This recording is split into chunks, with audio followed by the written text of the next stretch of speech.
Assalamualaikum Bulan. Assalamualaikum Pak Ustaz Agus. Waalaikumsalam warahmatullahi wabarakatuh. Gimana kabar Ibu? Alhamdulillah baik, sehat Pak Ustaz. Ya, mudah-mudahan sehat selalu ya Ibu. Ya. Baik, Ibu, kemarin kita kan janjian ya untuk mungkin barangkali ada sesuatu yang mau disampaikan itu pada hari ini. Paling ini aja sih, Pak satu kadang punya namanya seorang pengajar ya, pasti punya masalah mengajar di kelas.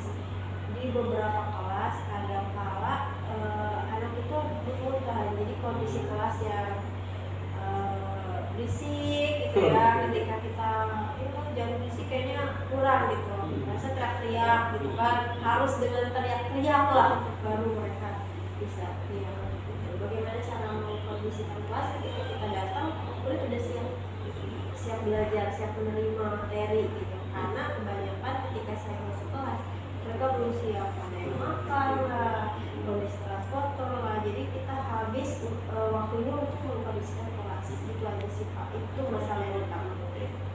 Harapan Ibu dalam pertemuan ini apa? Ya harapannya pasti lebih baik lah, maksudnya bisa mengkondisikan kelas dengan baik gitu kan, siswa juga senang ikut belajar. Mereka artinya kalau mereka siap belajar berarti mereka senang dengan pelajaran saya karena mereka siap gitu. Baik. Aja. Kalau boleh tahu, mungkin tema apa nanti yang Ibu sampaikan? Namanya berarti tentang sengketa Pak, sengketa internasional. Jadi kasus ya, kasus sengketa. Jadi dari tema ini tujuan pembelajaran itu mereka supaya bisa menganalisis kasus penyelesaian sengketa antara Indonesia dan Malaysia. Fokusnya itu sengketa. Kerja kalau PPKN memang lebih banyak ke menganalisis gitu. Siswa itu diharapkan bisa menganalisis.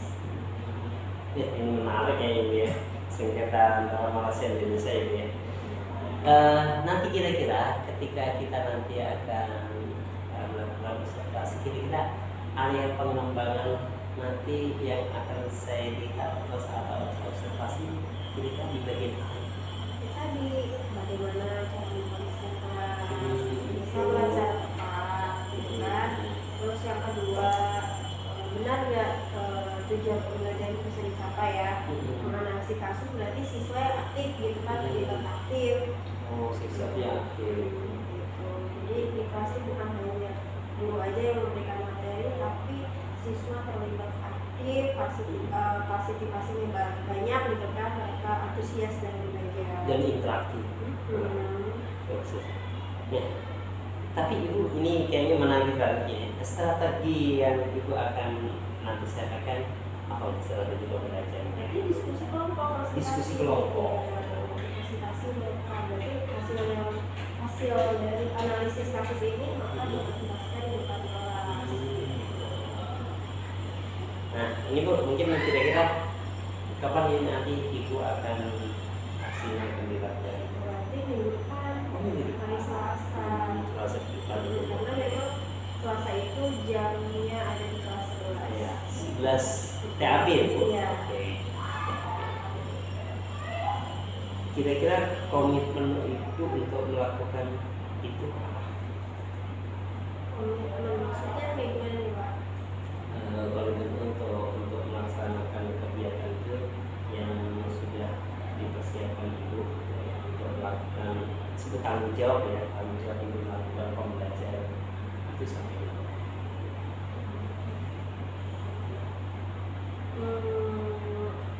Lihat kondisinya sih Pak, maksudnya gini, kalau komitmen pasti kita komitmen untuk mengajar ya, bagaimana keadaannya. Jadi ketika kondisi kelas itu dari fasilitasnya misalnya nggak memungkinkan, ya kan, berarti kita pakai media yang lain. Tapi tetap dengan tujuan yang sama, dengan strategi yang sama, diskusinya tetap berjalan, tapi mungkin medianya yang kita ganti. Pelaksanaannya nanti pekan depan ya Bu ya. Oke Bu, mungkin saya rasa cukup, mudah-mudahan Ibu nanti mendapatkan apa ya, Baik lagi ya, supaya anak-anaknya bisa aktif gitu kan. Kita tahu sendiri lah Pak, sama-sama guru kadang tapi sebenarnya mereka belum paham, tapi ya itu tidak membukannya mungkin karena entah apa masalahnya ya, apakah kurang percaya diri ataukah emang benar-benar nggak tahu yang ditanyain apa sampai materinya nggak sampai sama sekali gitu kan. Kita harus ini lebih bisa mendalami apa sih masalah yang dialami siswa, kenapa sih banyak yang nggak mau bertanya. Betul. Alhamdulillah mungkin itu aja kali Bu ya, mungkin yang saya sampaikan, tapi udah tergambar kira-kira nanti akan pembelajaran yang akan disampaikan besok. Kalau udah tergambar karena udah bikin EPP kan sih, karena udah ada rencana pembelajaran ya. Oke. Iya. Ya udah, nanti kita tunggu, mudah-mudahan nanti Ibu bisa mempraktikkan pembelajaran aktif dan menggunakannya. Pasti lah. Kita akan tunggu ya Ibu besok pekannya. Terima kasih Ibu. Sama-sama. Assalamualaikum.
Ada.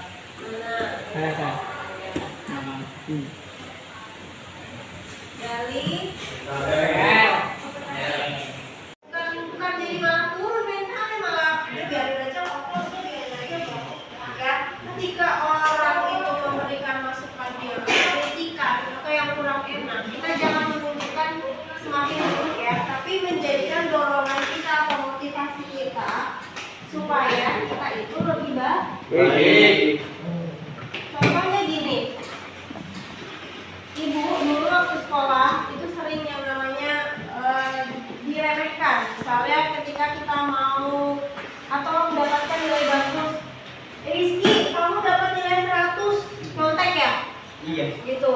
Padahal kamu tuh orangnya kayaknya nggak pinter-pinter amat. Misalnya itu malas dan sebagainya, nilai 100 dari mana itu kan menjatuhkan ya. Suatu perkataan yang menjatuhkan. Tetapi jangan buat diri kita jadi down. Jadi malah kayaknya emang deh gua nggak pinter gitu ya. Akhirnya nyerah dengan keadaan. Nanti sukses sudah lulus ya nanti. Ya atau bisa nanti ketika sudah kelas 3 kamu buktikan jadi juara. Juara itu bukan kayak di kelas, bisa lomba di luar.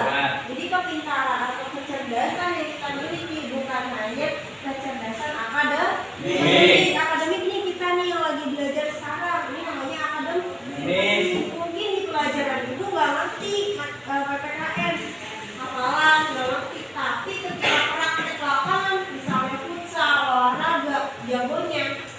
Ya, atau mungkin ada orang yang senang hafalan, tapi olahraga nggak senang, lari nggak kuat, berenang nggak bisa, ya. Tapi dia di hafalannya kuat bisa. Jadi semua orang itu punya kecerdasan masing-masing. Jangan jadi apa ya? Jadi down, mentalnya lemah, nggak kuat gitu karena punya kekurangan apa ya namanya ya? Tidak percaya diri sama diri sendiri, namanya apa itu? Insecure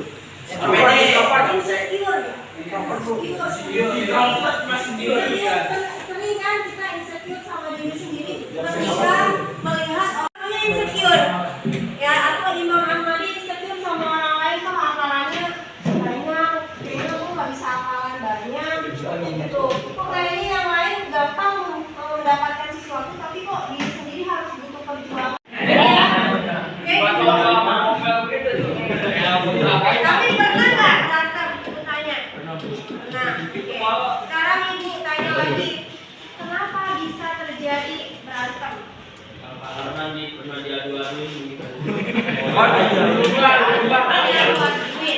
Konflik Bu, konflik. Indonesia. Oke, pertanyaan kedua. Apa yang diperebutkan antara Indonesia? Pulau. Ya pulau apa? Bu. Kalau ada pulau apa yang diperebutkan? Pulau apa tuh? Bu saya. Diem sih. Apa bicara? Pulau. Bu saya Bu. Pulau apa tuh? Kalau gitar. Saya Bu. Pulau Yuan Carlos. Bu saya Bu. Yuan Carlos sih Bu.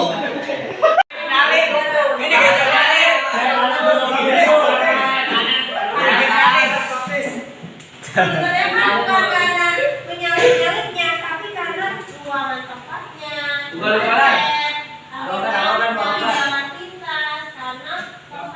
Tempatnya kita harus cari faktor penyebab utamanya dulu. Jangan langsung karena dia ugal-ugalan. Ya, kenapa dia ugal-ugalan? Apa yang menyebabkan dia ugal-ugalan? Akarnya dulu yang dicari. Ya, misalnya kenapa dia di penjara narkoba? Kenapa dia bisa memakai narkoba? Akarnya apa penyebabnya? Nah, jadi masalah itu ya Ibu ulangi. Setiap masalah itu harus dicari akar penyebabnya. Nah, berarti kita lagi bahas tentang sengketa atau perselisihan. Jadi kalau misalnya Ibu bilang sengketa itu apa? Perselisihan. Di Indonesia pernah terjadi sengketa antara Indonesia dengan Belanda. Malaysia. Siapa namanya? Fauzan. Saya kasih nilai 5 ya.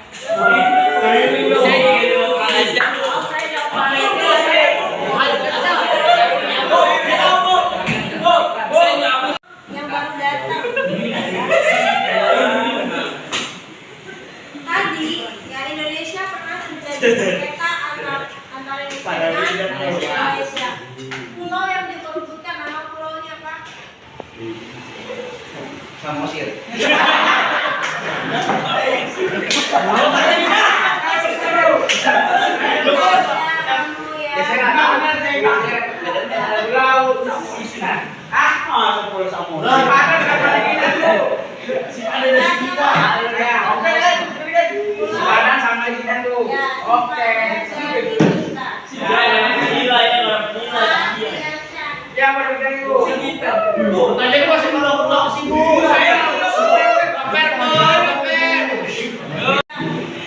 Yang namanya blok abah. Ya, kalian baca-baca ya. Nah, itu yang boleh Ibu jelasin lagi. Diansya. Ya. Oke. Yang diperebutkan adalah pulau karena Indonesia itu punya pulau yang banyak. Sampai ada nggak yang tahu nama-nama pulau Indonesia? Sebutkan 8 aja pulau. Pulau Pasir, Pulau Barat, Pulau Jawa. 8 pulau yang ada di Indonesia. Dulu Pulau Sumatera, Kalimantan, Sulawesi, Kalimantan, Sulawesi, Jawa, Pulau Jakarta nggak ada. Pulau W. Pulau Pulau Nusa Kambangan itu. Papua, Bandung, Papua, Pulau Pasir, Pulau ini, Komodo, Pulau Komodo. Dan ini dua ya. Sampai 3 kali bisa jawab berarti. Wah, saya di luar Lanjut lagi ya.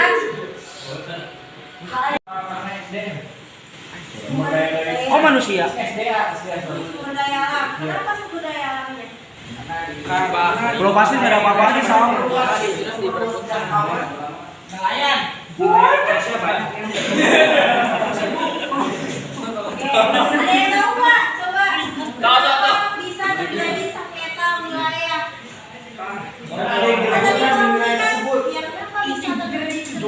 Itu udah selesai belum bu sengketanya? Udah selesai. Sengketanya perebutan gitu ya. Sampai sekarang belum ya? Berarti belum fix ya. Itu punya siapa ya? Pencarian yang asing. Oke. Ada yang tahu penyebabnya kenapa terjadi sengketa? Ini bawahnya rakus. Karena terjadinya sengketa wilayah adalah karena batas wilayah yang berdekatan. Sama kayak kita misalnya bertetangga dengan tetangga kita, kalau terlalu dekat pasti terjadi konflik. Kalau kita misalnya nih satu keluarga itu menyatu dengan kakak ipar, adik ipar, atau semuanya satu dalam keluarga, pasti itu akan terjadi gesekan. Gesekan apa? Gesekan kayaknya Gir amoli gesekan. Bisa nggak belajarnya yang benar, yang fokus, tidak usah mikir yang aneh-aneh. Ya. Oke, pasti akan terjadi perselisihan karena berdekatan wilayah yang berdekatan. Jadi ini berapa derajatnya? Itu belum ada aturannya.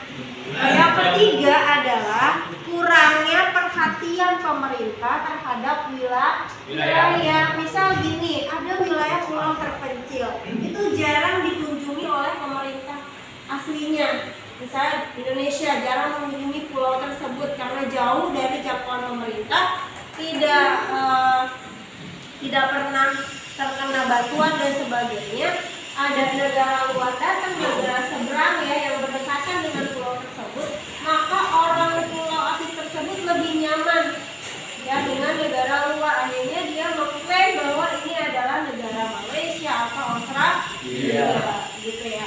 Dan yang keempat adalah kurang tegasnya pemerintah terkait aturan batas wilayah. Jadi kalau misalnya ada yang melanggar batas wilayah nggak tegas nih, diberi hukumannya, punishmentnya. Nah itu yang menyebabkan banyak terjadi sengketa. Jadi kita nggak usah jauh-jauh ke sengketa wilayah. Kalau di rumah sering terjadi perselisihan, pertengkaran, itu bisa terjadi karena tidak ada aturan di dalam rumah tersebut, tidak tegas. Selain sama tetangga Malaysia, perselisihannya Indonesia sama tetangga yang lain siapa juga? Australia, Filipina, baru. Tapi Singapura? Singapura kayaknya enggak. yang terbaru. Sedihnya itu dengan Malaysia karena sangat berdekatan. Indonesia sama Malaysia, bahkan bahasanya pun hampir sama ya. Kita prosesnya bagaimana cara menyelesaikan sengketa antara Indonesia dan Malaysia. Berarti harus dibaca tuh. Panggil Bang Bon. Ini saya sengketa. Terus yang terakhir adalah pendapat kelompok masing-masing bagaimana sikap pemerintah agar tidak terjadi sengketa wilayah. Pelan-pelan, Selesai. pelan-pelan yang patah. Oke, silakan kelompok 1 di sebelah kiri ibu ya kali ini. Kelompok 1 sini nak. Kelompok 1. Kelompok 2 ini 3. Ini khusus sengketa antara Malaysia dan Indonesia. Kronologi itu berarti yang pertama adalah penyebabnya. Penyebabnya apa? Penyebab ya, kronologi penyebabnya terjadi sengketa antara Malaysia dan Indonesia apa sih gitu. Yang kedua adalah dengarkan dulu ya. Yang kedua adalah akibat terjadi sengketa. Akibatnya apa ketika terjadi sengketa? Hubungan tenggang. Ya, apakah hubungannya? Perdagangan internasionalnya susah jadinya. Ya, itu akibatnya cari deh antara Indonesia dan Malaysia ketika memperebutkan pulau Sipidan dan Bintan.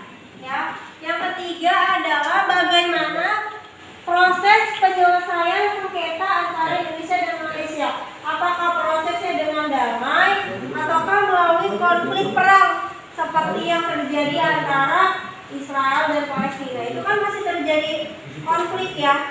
Ya, tapi dia jalannya bukan cara damai karena sudah jalan damai nggak bisa, akhirnya melalui perang. Nah kalau Indonesia dan Malaysia itu jalannya apa? Penyelesaian prosesnya. Ya berarti secara damai melalui apa itu dijelaskan. Dan yang terakhir adalah solusi bagaimana sikap yang diambil pemerintah agar tidak terjadi sengketa wilayah. Solusi pendapat kalian ya. Ya. Ketegangan yang misalnya belum selesai baru di potensi konflik bersenjata itu nomor 2 kan ada hitungannya Pak. Nomor 2 ya. Terus nomor 3 gangguan ekonomi titik 3 Emang apa sih ngejelasin gangguan ekonomi kayak sebetulnya dari sektor B5 sektor B5 ini nomor 2 ini nomor 1 ini nomor 2 ini nomor 3 potensi konflik cari nomor yang 1 nomor 2 nomor 3 nomor 4 nomor 4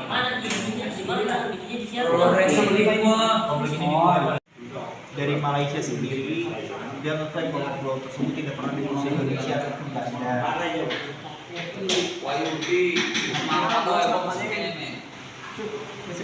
Tapi Indonesia mengklaim itu pulaunya dia karena perjanjian 1981 dibuat oleh Belanda. Waalaikumsalam.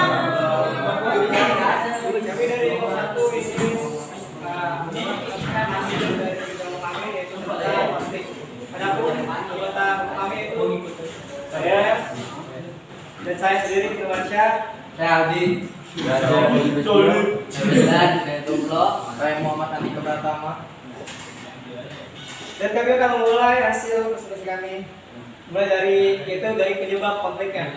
Anggap tepat dalam sengketa batas laut antara Indonesia dan Malaysia adalah negosiasi, dan jika melalui negosiasi tidak berhasil, maka langkah selanjutnya adalah dengan membawa sengketa tersebut ke Mahkamah Hukum Laut Internasional. Selanjutnya, upaya pemerintah. Masalah Indonesia dan Malaysia adalah ketika penjelasan garis perbatasan yang dibuat oleh Belanda dan Inggris. Nah, diketahuilah Belanda dan Inggris merupakan negara pendahulu dari Indonesia dan Malaysia di perairan timur Pulau Borneo, Kalimantan. Oleh karena itu, saat Indonesia dan Malaysia berunding untuk menentukan garis perbatasan kedua negara tersebut, masalah ini muncul karena kedua pihak saling mengaklaim kedaulatan atas Pulau Sipadan dan Ligitan. Sepakat mengajukan kasus kepemilikan Pulau Sipadan ke Ligitan ke Mahkamah Internasional. Indonesia sendiri mengklaim memiliki hak atas kepemilikan kedua pulau tersebut. Berdasarkan perjanjian antara Inggris dan Belanda pada tahun 1981, Kikamoto dalam jurnal itu mengatakan bahwa Indonesia meyakini Pulau Sipadan dan Ligitan masuk ke wilayah Belanda, yang kemudian diwariskan ke Indonesia. Sementara itu Malaysia menilai perjanjian 1981 tidak mendukung klaim Indonesia atas Pulau Sipadan dan Ligitan. Bahwa Indonesia mengklaim bahwa itu pulaunya mereka karena Indonesia punya perjanjian sama Belanda. Lebih tepatnya Belanda punya perjanjian sama Inggris pada tahun 1981. Mereka membuat perjanjian bahwa Pulau Sipadan dan Ligitan itu punya Belanda. Kan Indonesia dulunya pernah dijajah Belanda. Jadi mereka mengira bahwa Sipadan dan Ligitan itu punya Belanda, padahal pada saat surat itu tertera, itu malah membuktikan bahwa kedua pulau tersebut ada milik Malaysia. Makanya waktu itu ada konflik bahwa Pulau Malaysia itu hasil gift dari Inggris.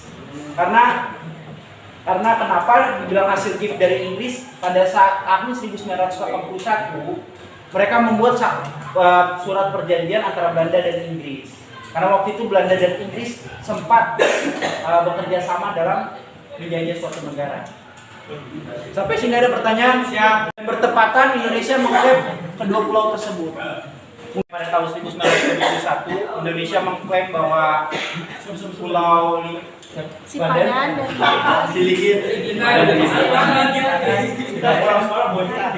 Apa aja faktor-faktor terjadinya sengketa itu kenapa bisa terjadi? Yang tadi yang Bulan kan udah jelasin juga nih tadi. Anda juga begitu kan menjelaskan, coba jawab. kita beri kesimpulan untuk materi tentang sengketa apa yang kalian dapatkan sama teori-teorian. Nanti kita tutup pembelajaran hari ini dengan berdoa. Ya, jadi silakan tarik kesimpulan. Assalamualaikum warahmatullahi wabarakatuh. Waalaikumsalam.